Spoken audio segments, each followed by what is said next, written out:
on our way. So one moment, Betsy, there's Laura asking. Laura is here, but I'm not sure you can hear me. Is she, did you give her permission to talk? Yep, I do. Could we try? Laura, can you hear us? I can hear you. Great. Can't hear me. Yes. Oh, you can hear me? Oh, okay. Yes. Okay. Hello. Hello. Okay. Hi, everybody. Welcome. And thank you for joining Tiara's Leadership Intensive on change. And we're looking at change in two ways: best practices for how to lead change, as well as best practices for how to navigate change. I got my start. I'm Betsy Sobiech, if I'm new to you, with Tiara International, and co-leading with me today is Andrea Henning. So say hello. Hi. Hi, thank you for being on. I got my career start in change management actually in the early 90s. I was a change manager for technical implementations. So I would be the liaison between the technical folks and the business people in terms of outlining what change was going to take place, and then do the building blocks of how that change would actually occur culturally, behaviorally, and from a business perspective. So that's a long time ago now, yet it's one of the ways I look at everything is through when you want to really cause change, either in your own life, in your own home, in your community, or as a leader, like many of us currently are in our jobs. What are those best practices? What are those pillars? And since I have done it so long through so many different industries and with so many different clients and in our own business, it feels like one of those things that I get to share. It's like a privilege to share some of the bones of that with people who just might want a little framework or a little context. So that's why we thought we would do this, because we get that question a lot, and we typically, with our engagements, whether it's an individual coaching engagement or a larger leadership program, there's a change component because people aren't investing in leadership development or team effectiveness unless they want something to change. So understanding, even though we may resist change, that it is a part of what we also really yearn for and long for in so many ways. Andrea, tell us a little bit about your background, because I know you're also perfectly suited for this conversation and really wanted to be on it with me. Yeah. My real background is coming from agriculture. I'm in agricultural. I'm an agronomist with erosion control. But in terms of change, I have also always been more on the helping people navigate change. And that it ties a lot into leadership. How do you personally navigate through change? And I've always loved change because I am a person who is more like, inclined to see the positive, but I've also learned that we need to face some severe fears to really do the transformation. And that has been my body of work for a long, long time now. So I come from a slightly different angle. I think both of us together, we can just share a lot of what we have found as nuggets. We also have some change management experts on this call, people we've worked with a long time who do this for their own work. So please add anything in from your expertise and your experience. We are also using the Zoom webinar, which is the technical platform that we're least experienced with. We do Zoom meetings all the time. We do teleconferences all the time. The webinar has some specific features that we're trying to become more comfortable with. So one of the things you can do is actually raise your hand if you have a question and you want us to call on you in a more formal way. Also, because it is a smaller group, there's just about a dozen of us together. For those of you who have access to it, I've made it possible for you to talk, so you can just mute and unmute yourself, and then you can join in. There's a couple of you who have older versions of Zoom, so you don't have that capability, Peg and Nancy, unfortunately. So we also have enabled the chat bar. So if you have a question there, you can just do the chat, and we'll see your question and answer it that way as well. So thanks for being technical pioneers with us in some way. So to get started, what's important is to also just connect with how we want to apply the material and some of us who are on the call. So I'm going to share my screen so that we're looking at the same workbook that I emailed out. And if you don't have it in front of you, you will still have the visual. So I'm going to start by just sharing the agenda and the intentions page. Obviously, we're in the middle of the opening. We will talk about the nature of change. We will, from the place of your own navigating of change, use the tool, the circle of influence. Definitely cover the power of perspective, which is one of the red threads of really engaging people in a positive way through a change process. And then look and see if we land with any commitments to action, depending on where we are. I do want to hear from a couple of you. We don't need to go around and hear from everybody. I know some of you are in office environments where you really are just listening today, which is totally fine. But for those of you who want to share and are in a place where you can, I would love to hear from you really 3 things. First, Andrea had just said when she was doing her intro that she really loves change. So some of us love change. We find it exciting. Some of us resist it and find it really uncomfortable and exhausting. So the first thing after your name that I'd love for you to share is, where do you fall in that spectrum? Are you someone who loves change? Are you someone who resists it? A little bit about that so we can see who's here. Then any intentions you have for this particular call. Is there a change that you're leading or going through that you're bringing to this material? And I'd like to hear from a couple people those items: your name, where you fall in the change continuum, whether or not you love it or resist it, and if there's anything specific you want to get out of this dialogue. And for everybody, even those of you who aren't sharing, if you could just make note of those things yourself, and make note of what change you want to apply the concepts we're going to cover to in your own life, that will make it even more relevant and more real for you. So who has something they'd like to share just as far as their relationship with change and why they're here? You can come off of mute and share.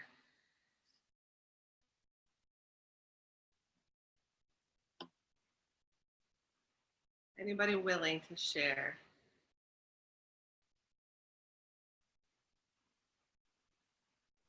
Is anybody trying and it's not working? Then send me a chat.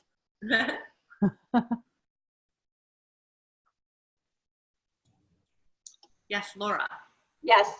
So, hello, my name is Laura, and my relationship with change, it's interesting. That's why I was like, do I share? Do I not? I feel as if I'm probably on a scale of 1 to 10. I'm probably in the 6, 7, 8 range, depending on what it is, right? So I do like stability, and I find stability that if it's there for me, I can go through lots of changes in a work environment and clients, and just kind of putting myself out there. But if everything is changing at once, it kind of puts me more towards the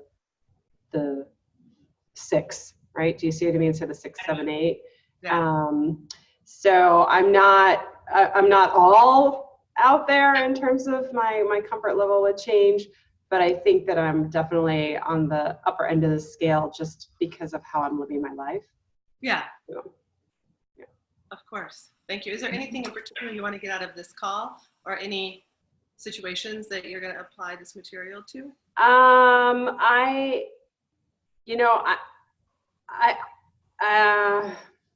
can't think of anything off the top of my head. So no, I'm kind of just, it's percolating. I don't know what specific change I'm looking to focus in on. I think it's something that's kind of within me that's going to come forward, or I'm hoping it will come forward to me as we move through this. So Yeah. Yes. Yes. And if that happens, if you have questions as you're going through it from that point of view, just chime in later to share what you might be trying to apply it to, or how you're making sense. Thank you. I will.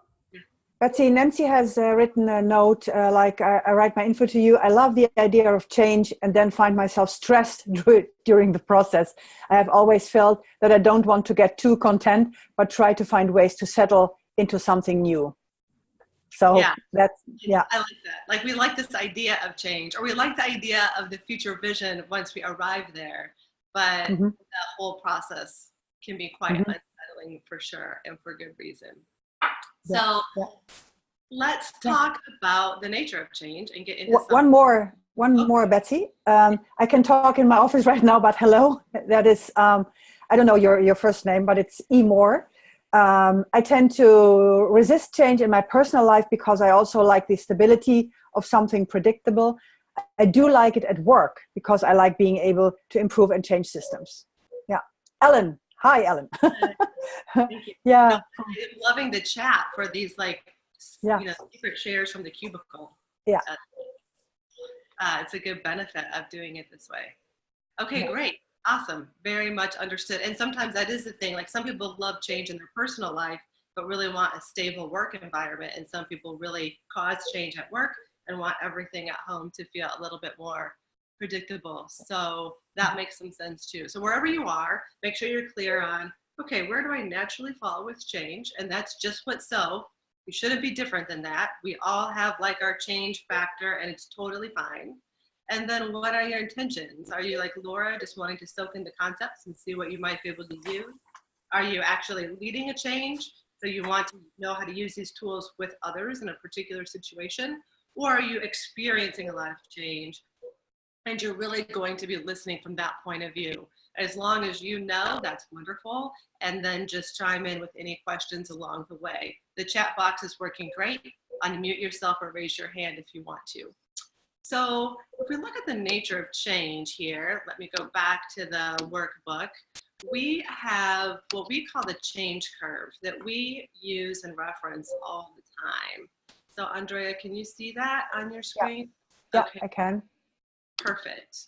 So with our change curve, you can see there are a couple of things going on.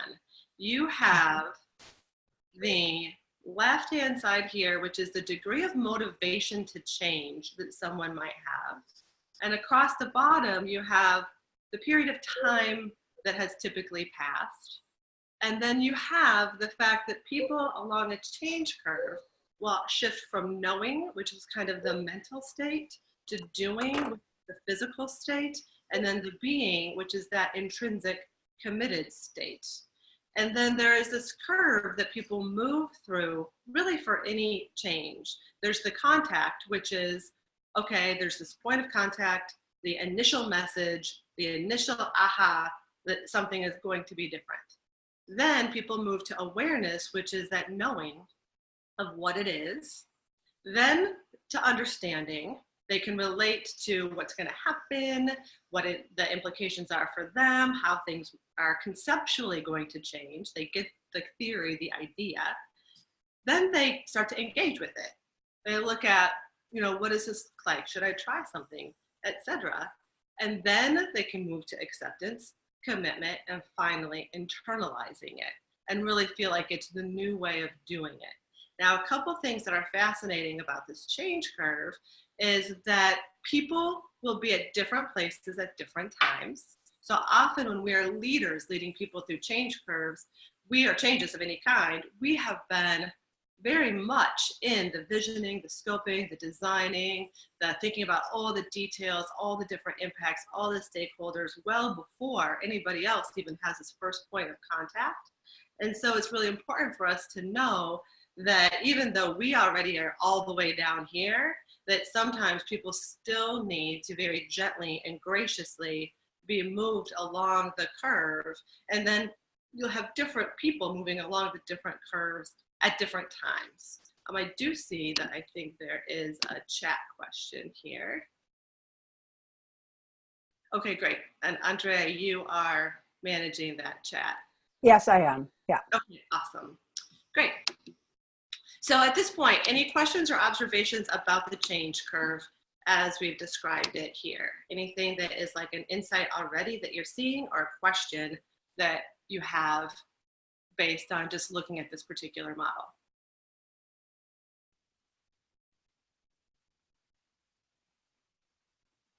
Okay, yes, I see a chat. Yes, what's the best way to assess where someone is in the curve? Great. That's, Ellen Yeah. asked. Yeah. That's great. So where someone is in a curve, the best way is to really listen to the questions that they're asking. So the primary tool that you use to get people through change is communication. And I know that a lot of times we feel like, well, we've told them they should change, or the purpose is so clear, it's such a good idea, people should just hear it and automatically go. However, what we really need to do is be clear on why we're changing, which we'll get into next, and then share in lots of ways, some formal and some informal, many messages the same way consistently over time. And then you'll be able to see where people are based on what questions they ask, and then what they actually do after that piece of communication. So for example, if someone is just in the contact and awareness stage, a lot of questions will be about why we're doing it, and where did it come from, and what is it, and all of that kind of stuff. And then the questions will be more detailed as they go into the understanding phase. What does that mean for me? This isn't really going away. When, timelines, things like that. And then with the engagement, you'll see that they actually start to do things. Now, if they're stuck, if they're moving to engagement, like you're not seeing any behavioral changes, that's because there's something missing in their understanding, or they feel like they just wait long enough, it's never going to happen.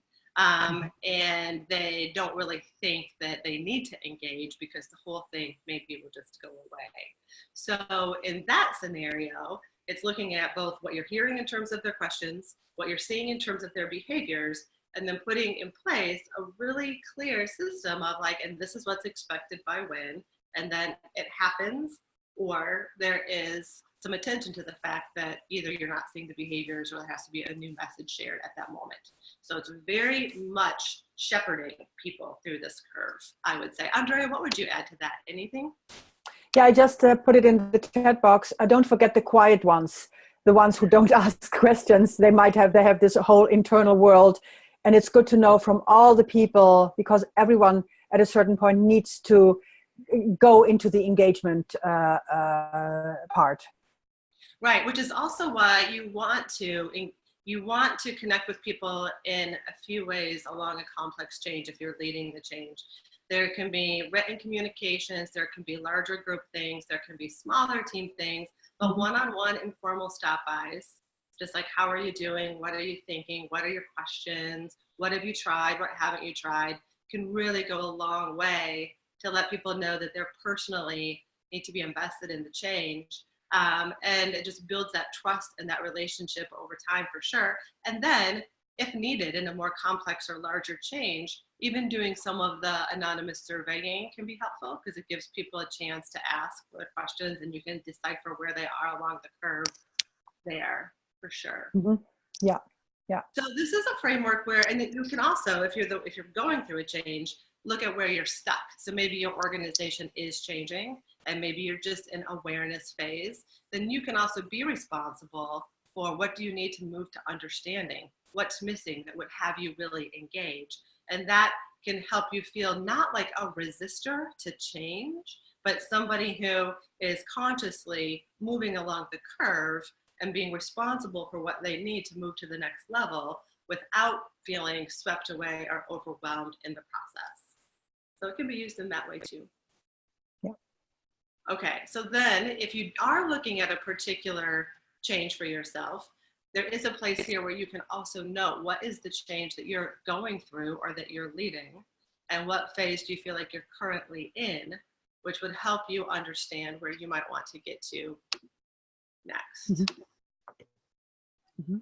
So even for you personally, if you are not leading change, but you're going through something, it gives you an entry point. Like if, for instance, you would say, oh, I am still at the understanding phase. I know the implications for me, or I don't know completely. So you have an entry point where to start to actually guide your own change.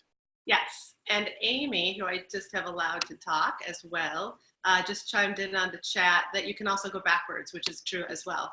Like if there's a new fear that comes up, if there's a setback and something doesn't work well, if there's another change amidst the change, you can't really skip phases. Like all of that happens, you have to go back to like, okay, here's the new plan, here's the new purpose. We're just aware that something is changing and expectation is changed. or if people really do either fail or get stuck because of fear, they may need to circle back. Amy, is there anything else you want to share about that as one of our change experts on the call?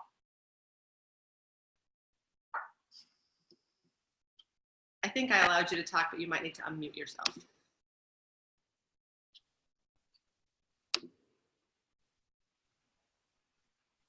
That's it, she says. Okay, cool. All right, so now if we look at the next phase, one of the tools that we use to help move people through the change curve are the 4 Ps that are from a very classic book called Managing Transitions, written by William Bridges. It's a short read, and it's just still used in organization development and change management programs today. And it basically tells you what people need in order to move through the curve. And there are these 4 Ps that people are typically looking for. The first one is that they do need to know the purpose. They need to know why things are changing in as simple and repeatable, powerful language as you can design. And also very authentic and honest, like, why is it changing? And sometimes that message is all very positive, and sometimes there may be crisis or other things that are in that message, but to be very honest and open with the purpose is really important. And then the second P is the picture.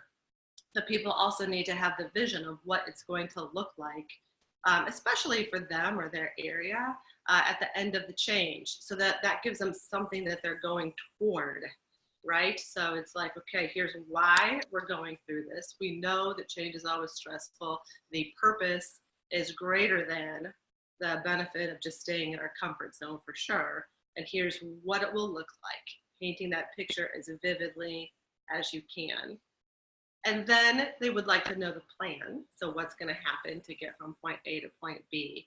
At this point, you want to share whatever you know. And it might just be like, we don't know anything, but we'll know more in a month. Or the first month is to actually create a plan or milestones or something like that.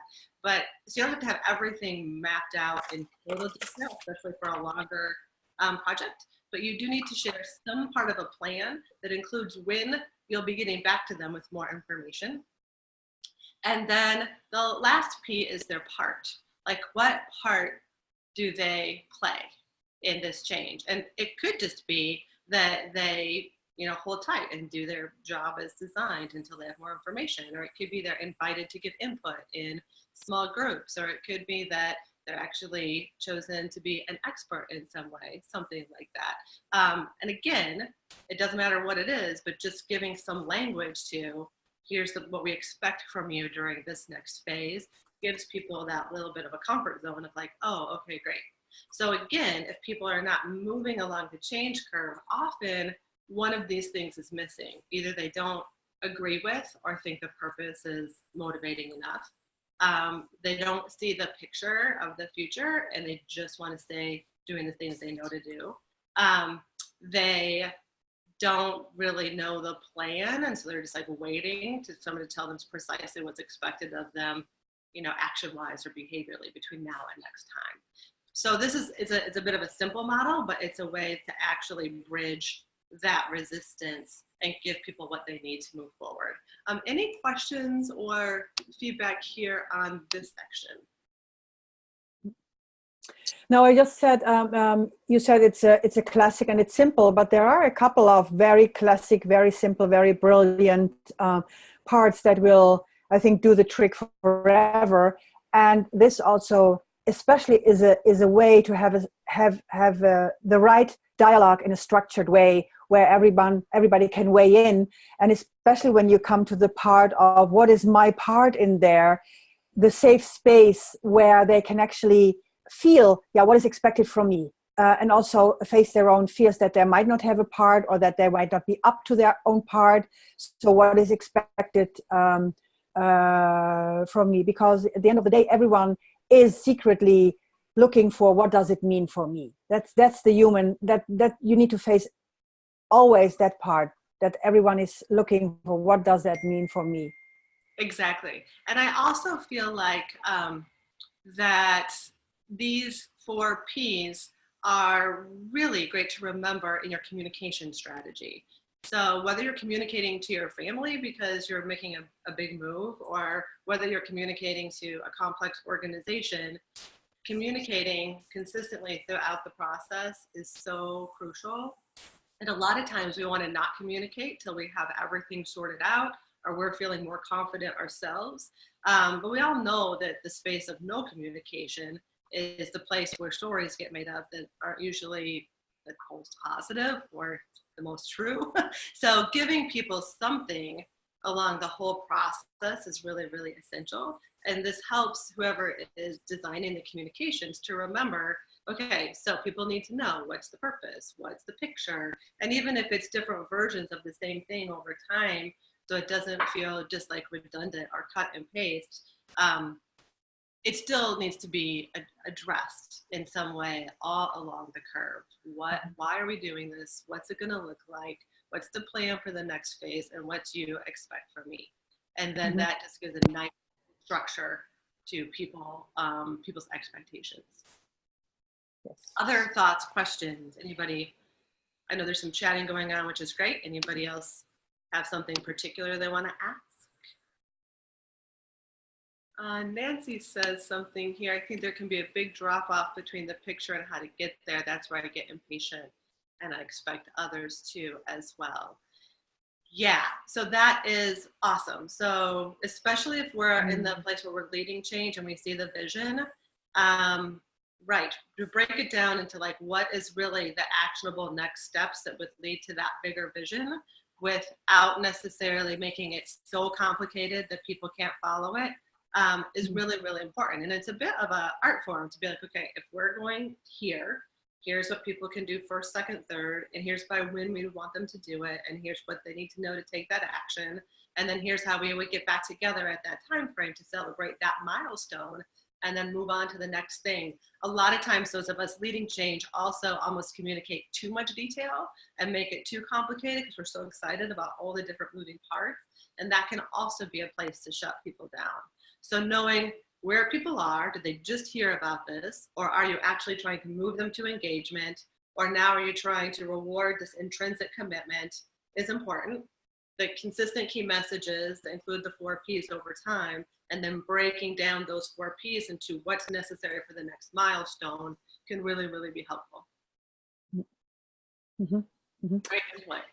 Yeah, and never forget the human factor. Like we as we all know, we are all different in so many ways. Like for instance, that you love change or you don't, but also your own MO. One person needs a plan, the other one wouldn't so much, and one person starts to engage maybe even too soon in a way that's not helpful. So there's really a lot going on, and also always be aware of how that we are human and how humans can react in a way that would surprise you. And also the impatience part is like sometimes you think that you have explained it all and now they quote unquote get it, and then only to find out around the corner that they haven't. So it takes also a lot from you as a leader, and to know yourself, and and to be patient, right, to cultivate patience. Back up to this change curve, remember it takes time.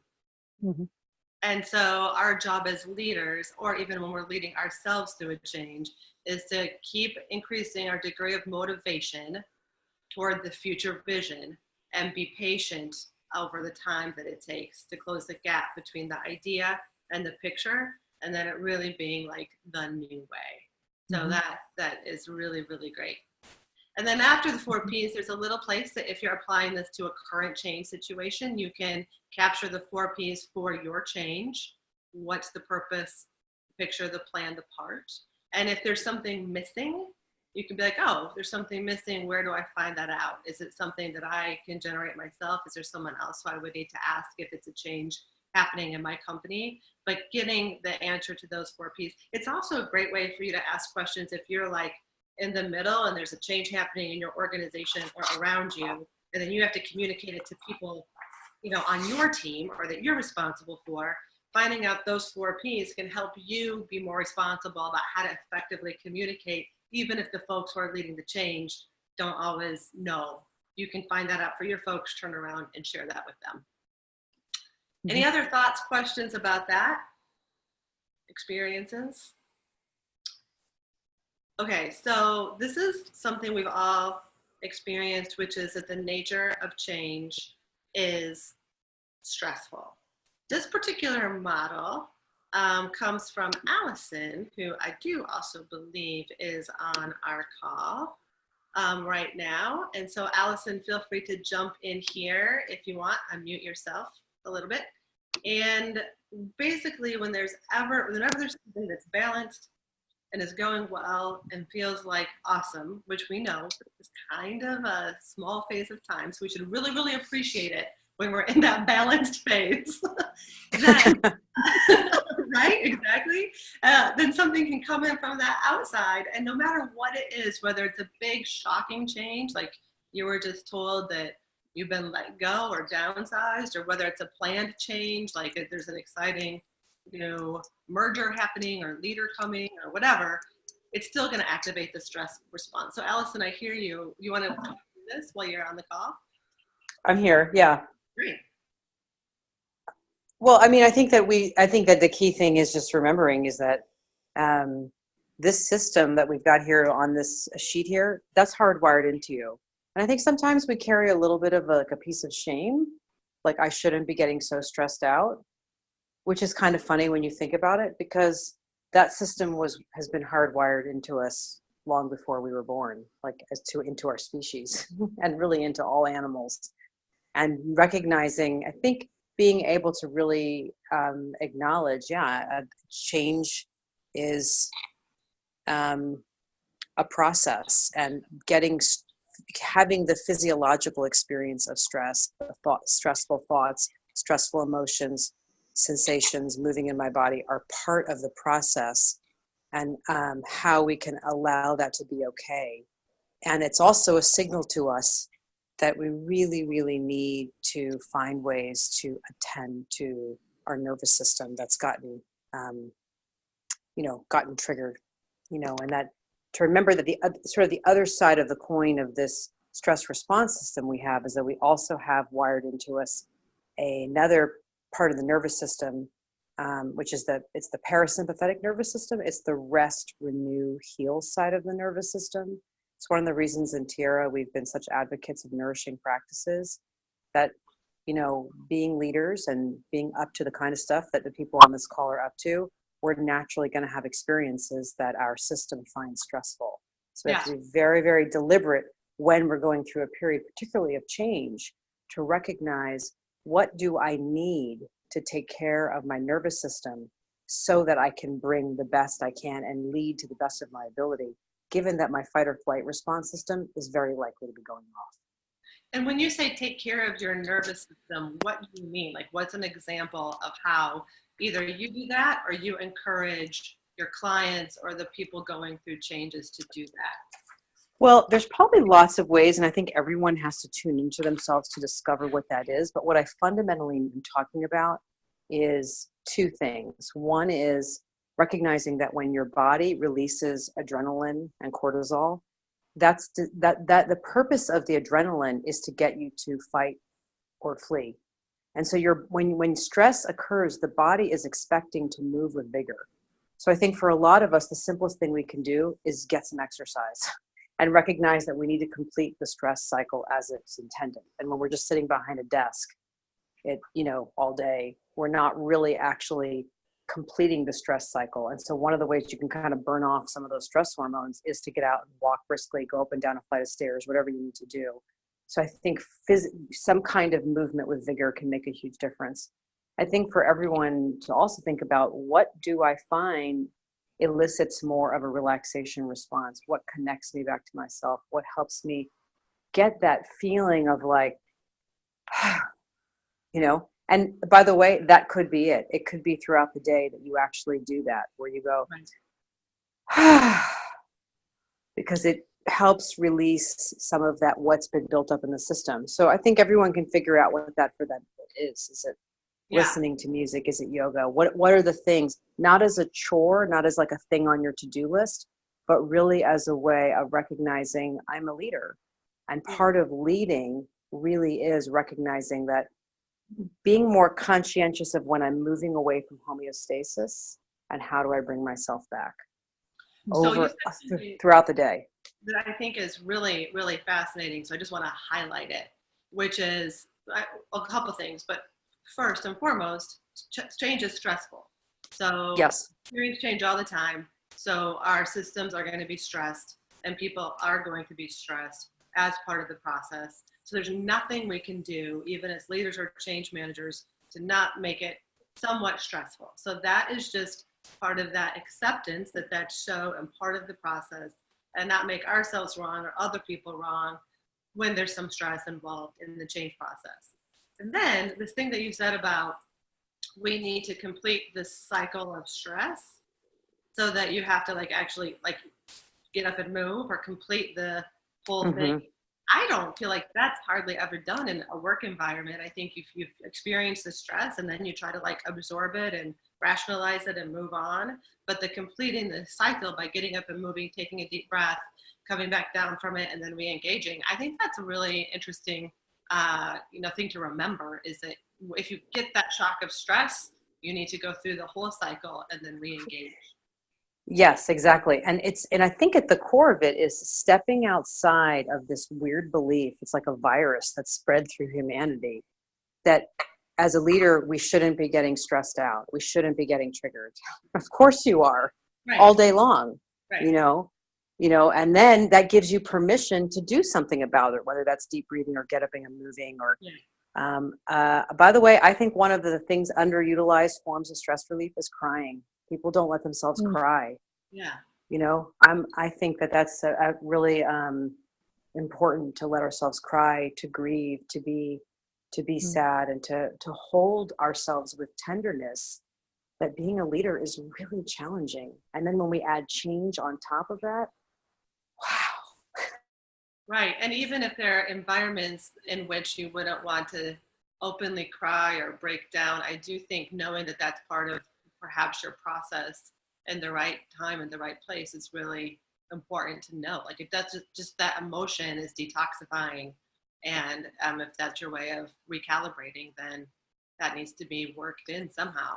Now, Andrea, I'm curious, because I know that you've worked for a long time with a police force during some big changes that they were going through, and I feel like stress probably was a really big thing in terms of all of that. And I don't know if it's something that they really talk about explicitly, but I know that you did. So in an environment, like a high stress environment anyway, where you're working on navigating change, do you have any stories of how you helped them really manage stress or learn to manage stress more regularly? Yeah. What was the most important and interesting finding there is that what would cause us the biggest stress in the world, they wouldn't stress them. It's not for nothing that they can bear some situations that all else of society would never survive, like the situations that have been in. But they have been, they get stressed and triggered on in other things where you wouldn't expect it, when they feel the vulnerability where for instance, things that have been compartmentalizing didn't work any longer, and then all the stuff comes out at once. So it's also like admitting what personally stresses you. I will never forget, and it's kind of an anecdote, and they are the Amsterdam police force, they are really, really huge people, especially the men. So we had, as part of our curriculum, we had a singing workshop, and half of them, they totally freaked out. They got sweaty and stuff, and it was like the singing and all the stories that came up of singing falls, or how they have been treated as kids at school. So it was so funny, in something that you wouldn't expect, and that then are entry points to actually talk about fear. And then all the different stories come out where what is it that they fear, and then they can see that they are getting stressed out on different themes, but the outcome and how they hide it, or that they need some platform to decompress, and the need of that is then the same. And then they fortunately the police force organizes that. That's true. And so that's interesting too. Like, your folks may be stressed by different things, or yourself, than what you might think. Like, there might be the really hard thing that you're cool as a cucumber, you get it, you navigate, you rise to the challenge. But then there could be like a small thing that happens later, or something that causes the stress response. So the main thing is to know that there is a change curve process where people will move at different paces, and it takes time. And part of our role is to motivate people along. Then the 4 Ps is a tool that helps people move through so that they have that information, or that you generate that information for yourself. And then knowing that it's going to be stressful, and letting yourself take care of your nervous system, and then complete that stress cycle on an ongoing basis, so you can come back to that foundational feeling of well-being, is really, really important. So just because I can't move off of this page without doing like a thing, I feel like we should do just like a couple of deep breaths, just to demonstrate how easy it is to sometimes work in something that can cause a feeling of less anxiety, lower some of the nervousness in any kind of situation. So one that we know people can do anytime, anywhere, is just like pause what you're doing. If you're starting to feel like tight in your shoulders, or too much in your head, or you're starting to feel whatever might feel physiologically stress related to you, to like put your feet flat on the floor. Make sure that you feel grounded. Maybe feel like something pulling you up straight through the top of your head. And then there may be something that feels good to you. Like, some people like to put their hand over their heart. I do a thing where I press this part of my hand like in my lap a little bit. That's a very calming thing for me. And then you just take 3 deep breaths in through the nose, all the way down to the belly, and then out. So just in and out. In and out. In and out. And something as simple as that might help you just at least make a start at completing this cycle, and be able to walk into that meeting, or respond to that email, or put something in perspective a little bit more than if you just like stay going all the time. So feel free in the chat to also share other things that you do to take care of your nervous system, that make you feel like you can return to balance, things you do with people you lead, whether it's your kids or your family or your team, because it's great to share those ideas. So here are some other examples on this page, and Allison already mentioned those. And then you can write here anything that you want to remember, either a particular practice for yourself or an insight that would motivate you to continue a stress management practice. So then the next thing that is very helpful to do for yourself, and then also with people that you lead, is that as you're going through change, a lot of times the thing that's triggered in people and trigger that stress response is that they feel out of control, and there's the unknown that they're facing. And this immediately causes concern and worry and questions and unrest and all that stuff. So being out of control, not knowing, going towards something that they've never done before, can't really help it. Now, in any scenario, there are always some things that you can actually influence, even if that seems impossible at the outset, even when there's something devastating or it's a huge organizational change that you feel completely no part of, whether it is an illness that's taken over your family, something like that, that you would never have expected. It's, again, totally fine to feel the stress response, feel out of control, feel scared for the future, and know that you're going towards something that you don't know exactly what the outcome is going to be. So this tool from Covey is one that we find very, very helpful in those scenarios, either to use individually or with teams. And what you do is you have people first take a moment, and in this column here, actually record for themselves what is everything they're worried about. And sometimes as leaders, or even in our own lives, we're worried to do that because we feel so much fear that we don't really want to write it all down. But this is very cathartic, and it lets people get out exactly what they're afraid of. And this is a great thing for you to really use also as a dialogue and listen, because people want to feel heard at this point, and knowing what their fears are gives you an idea of like really what you're dealing with in terms of messaging and all that kind of stuff. And sometimes there's some fears you might not have thought of that are really important to address. But this column is just what is everything you're concerned about. And then in the middle column, you want to then start to say, okay, so what are some of the things that, even given all of those concerns, that I actually can influence? What are some of the things that I could actually control, whether it's find out more information, whether it is do a well-being practice, whether it is take a time out or a break and come back when I feel more balanced, whether it's get involved and volunteer on a committee that's more involved. Like, what are the things that actually I could do given all of the things outside of my control, all of my concerns?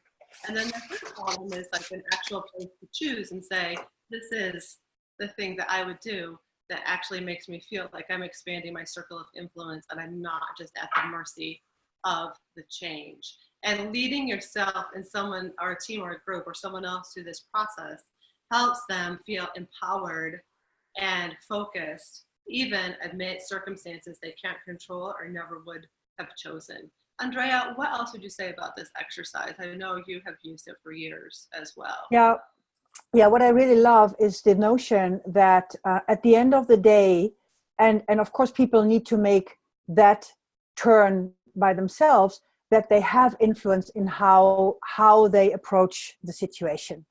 And in my view, this is one of the biggest influences that we have, but we need to get to that place after having been able to voice everything that's going on.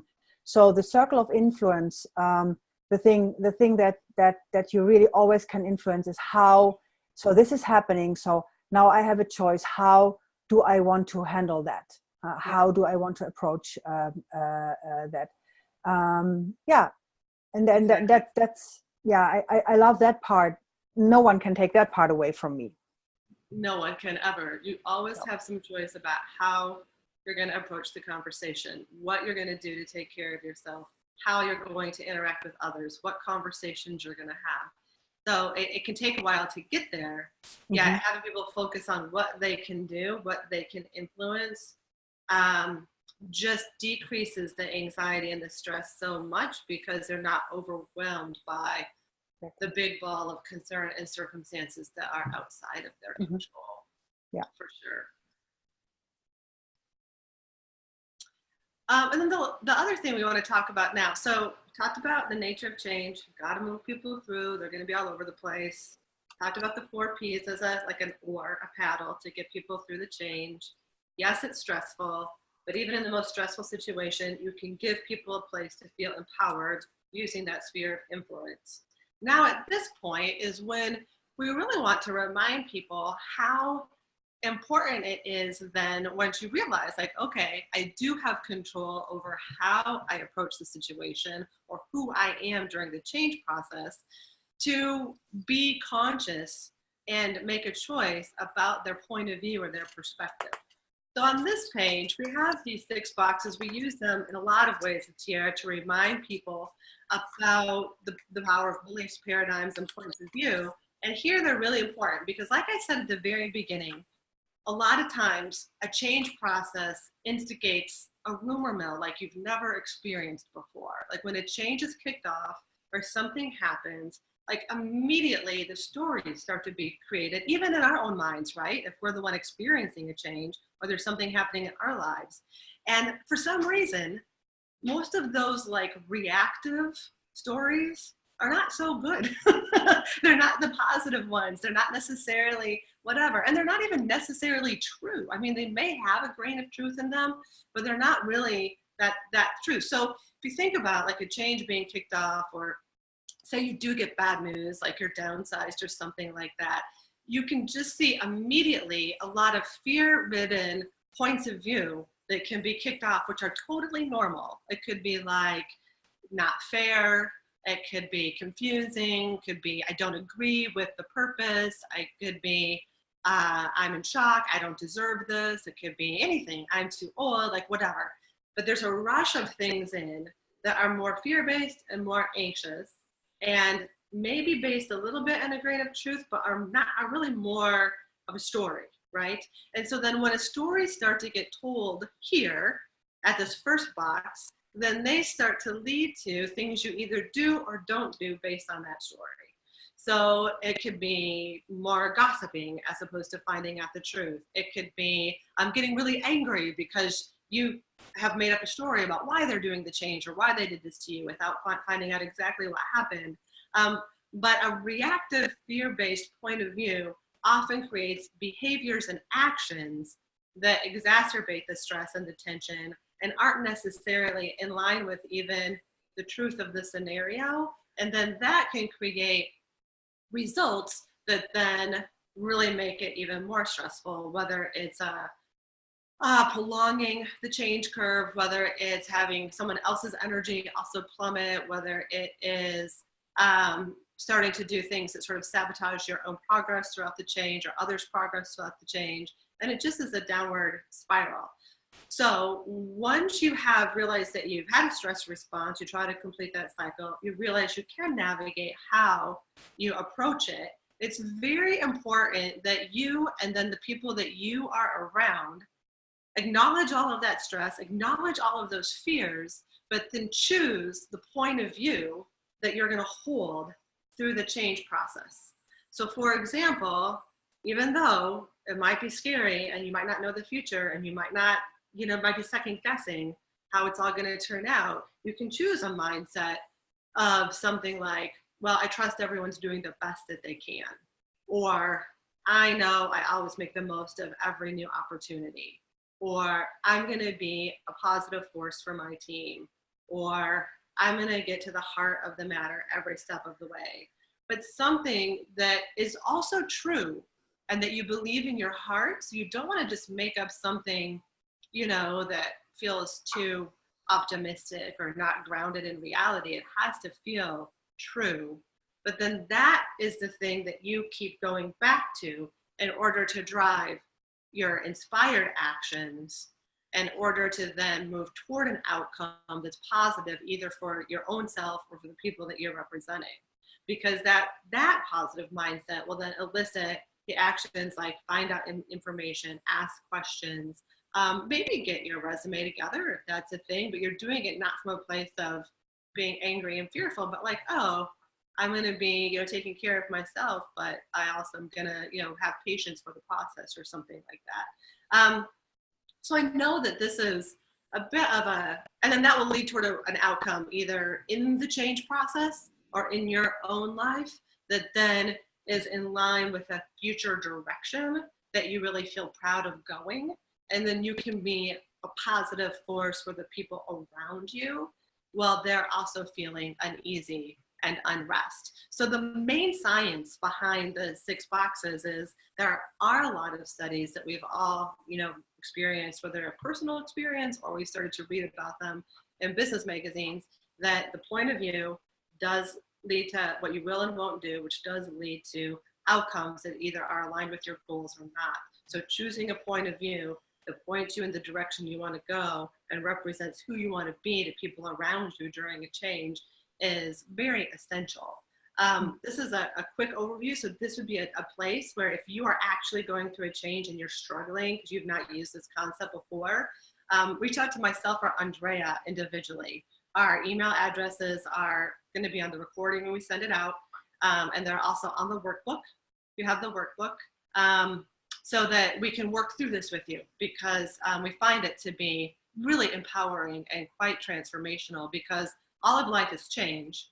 How you navigate change really gives you your experience then of life. And you have some ways that you can just make a small change in how you're talking about it, how you're viewing it, your point of view, that makes a really big difference. Andrea, what else would you say here about these boxes and how they're used in change? Yeah, just that you just described it from the inside out, from how as a person it works. And as a leader, we need to be aware that it's also it's working collectively. There is a lot of collective stories going on, and it's incredible how stories that are based on nothing just became true and drive behaviors. So also collectively dismantling what stories are going on without judging them is pivotal. So if you lead change, be aware, and especially if you have a different story. Like me, like I always look for, oh, something's moving. That's great. That's my default. And so I might be kind of blind to other kinds of stories. But when they're there, oh boy, I can hit a wall at a certain moment. So be aware that these stories also are, as a collective, they can exist. Exactly. And I love that you said to, when you find out about the stories that are out there, to embrace them without judgment, because I know I can get kind of irritated. Like if there's a change, I've been part of the designing, I'm so excited about the future. And then I hear this like story about it. I'm like, that's not the truth. Stop it. But really, actually, I am a better change leader when I go, oh, how interesting. Oh, of course they would have that story. Oh, that's good to know. That means in the next time that we send out messages, or the next time I do a stop by, or the next time we're talking about it, I can first listen, because people want to be heard more than anything. And then I can sort of direct them toward the truth of the situation, or talk about how there's a different basis or something like that, in a way that moves people, again, along the change curve. So the stories are just part of the nature of what's happening, and embracing them along the way is important.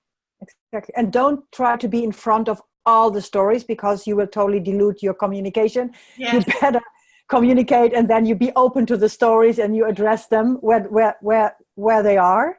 I have found that it's nice to create maybe like a working frequently asked questions list or whatever. Like if you have a newsletter you send out for a change, or there's like a place where people can go to get updates on the change, to have, and just include their questions, like, oh, here are all the questions that we've been hearing, and here are the actual answers, and to collect them and share, so that people have a common story, is really good.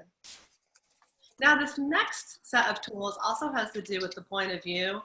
It's kind of a combination of the point of view and the sphere of influence. And it basically is a way to help people move through their resistance to a change. We talk about changing the lens, right? So if someone's really, really, really scared of a change, and you're really, really for a change, and you want to create just an opening, either in the relationship or for someone who feels like a little resistant, we have found that these questions, well, not necessarily all of them, but one of them sometimes creates that aha moment. So one is to look at the opposite side. So if someone's adamantly fighting for their point of view, say, okay, well, let's just spend a minute, and if we could switch opinions, and I'm going to argue your point, and you argue my point, and let's put on the reverse lens and see what we learn about the situation. And sometimes in doing that, people go, oh, I can see the points you would make for your side a little more clearly, etc. And so now we can reach a common ground, or at least a little bit of a move toward understanding. The next question is the long lens. How will I view this in 6 months? Like a lot of times people are so, anxious in the moment. But if you really are like, okay, so in 6 months, when I look back on this, am I going to wish I spent my time on? And sometimes that's when people have insights like, oh, I really want to spend quality time with my family right now, or I really want to do this or whatever. Like in 6 months, when everything is different, I'm going to wish that I had not really had so much stress and anxiety at this moment, and that I had taken care of myself and I had moved along faster. So what will I think about this 6 months from now? It's interesting. And then the last one is, regardless of the outcome, so whether or not I agree or disagree, whether or not it's going to succeed or fail, how can I grow and learn? So again, a very empowering question of like, oh, I can learn how to deal with stress, or I can grow by change management skills, or I can learn whether or not this is a good fit for me organizationally, or I can learn how strong I am. You know, there could be different things, but it's like, what can I do to grow and learn because of this process, which then makes it beneficial to you at the end of the day. What do you think of those, Andrea? Have you used those before? No, the reverse lens, but not so much the long lens. I mean, the wide lens I've used in like asking people for collateral beauty. Yeah. Because one of the things that I'm always very aware of is not to throw this too early on them. Maybe especially because I am ready earlier than others to look at that. But somehow bring them around. Maybe do some of the other things first. So when they are kind of ready, then to bringing something that is more oriented to the future. Because if you do that too early, that you get even more resistance because they don't feel heard. People don't feel heard in what they want to be heard or heard in. Exactly. This is a tool for really moving them to understanding, or from understanding to engagement, like right around there. Exactly. But like you can let people have their initial reactions, all their initial questions, have all their different fears, you know, listen to people along the way. And then if they're still resistant, it's like, okay, well, let's see if this might help people get on board because things aren't changing and we need you to understand it more fully from different points of view. One of the points, Betsy, that I want to make is that what you often can encounter also is that things are still negotiated, that actually there's no room there. It's just their decisions. And to remind them, and as a leader also to make it very clear where there is a decision made, where there's just no room for negotiation anymore. And that is a very fuzzy gray area often, I found out. I think that's great because as a leader, you know, one of the tricky things is, when are you making a decision? When are you including other points of view? How much is it a group decision? How much is it something that at a leader level is then cascaded? So at each of these decision points, inclusion isn't just checking the box to invite all the right people to the meeting and say, everybody heard about it, everybody was included. Practicing inclusion really means that people feel heard at key points, and that their input is seen as valuable and as a contribution. So understanding who is included at which points, because it makes the solution better at the end, is really important. And then when you're including them, making sure that they know the level at which their inclusion is going to make a difference. Like, are they actually going to have input on the decision? And is their input going to affect a decision? Or, as Andrea just said, is the decision already made? Like, strategically, we're going to go in that direction. And now we need your input and inclusion about what we need to get from here to there, or what questions need to be answered, or what we can add into the solution or the vision that would make it feel good to you, so that it's still meaningful input, but it's more into the how or the process, as opposed to like the decision, because it's already been made. And of course, you would never want to just give lip service and say people had input, or do a survey, or engage in something that feels like a dialogue, when none of that is going to be used. That just feels, defeating in the process for sure. So along the change curve in the communication process, there's the giving and the receiving of communication, for sure. So here, and then I think we have a really good question in the chat here too. These tools seem like they can be most successful on a one-to-one basis. How do you apply them to a large organization where you can't reach each individual? So the way these are applied to a larger change management project is that there's typically a core change management team that then uses these as concepts to design the change plan. So that the change, so it's not necessarily like all of this is shared conceptually with the whole organization, but behind the scenes, there is a spreadsheet where it's like, here are the different stakeholders, here's where they probably are on the change curve, here's the key messages that we're going to use for the 4 Ps, here's the person who's going to communicate them, here's how they will be communicated to, whether it's a town hall, a newsletter, or a one-on-one. Here's what we're going to share with managers and whatever. So these are concepts that can be used either with a team or with a large-scale organization to create that change plan so that it's moving people across the curve in a way that's really consistent in terms of messaging and meeting people where they are. And then some of them may turn into like workshops that then could be cascaded through managers or through teams or something like that, along with whatever training was designed to help people actually do the new behavior or skill. Does that make sense? Does that answer that question? And Ellen, do you have a follow up to that question? Okay. Yes, that's helpful. I want to add one more thing, Betsy. It depends, Ellen, also where you are, not so much in the change curve, but more in the organization. Like the number one person that people look for comfort when it comes to change is their direct manager. And what I also often see is that the direct managers, sometimes they think that they need to know everything, but they only need to be transparent that they don't know everything, but they make totally an effort to get as much to know what's possible. So so you also need to make sure that the people that are looking to you for guidance, that you make sure that you get what you need to be able to guide them. Yeah. So it's more also managing up the hierarchy. And there's a lot to say for that. Also, that managers often need to voice that they need more information and what they need, and maybe also sometimes make a point that they need that, because otherwise they cannot do their pivotal job in the whole chain of change. It gives a language for like, what do I need to be able to get on board with the change, to lead my team, and exactly tools you could use your own self. So again, if you are someone who is leading or part of a larger change and you would like a one-off with either me or Andrea to just talk more about how some of this can apply, we would love to do that. So you can email us and set that up for sure.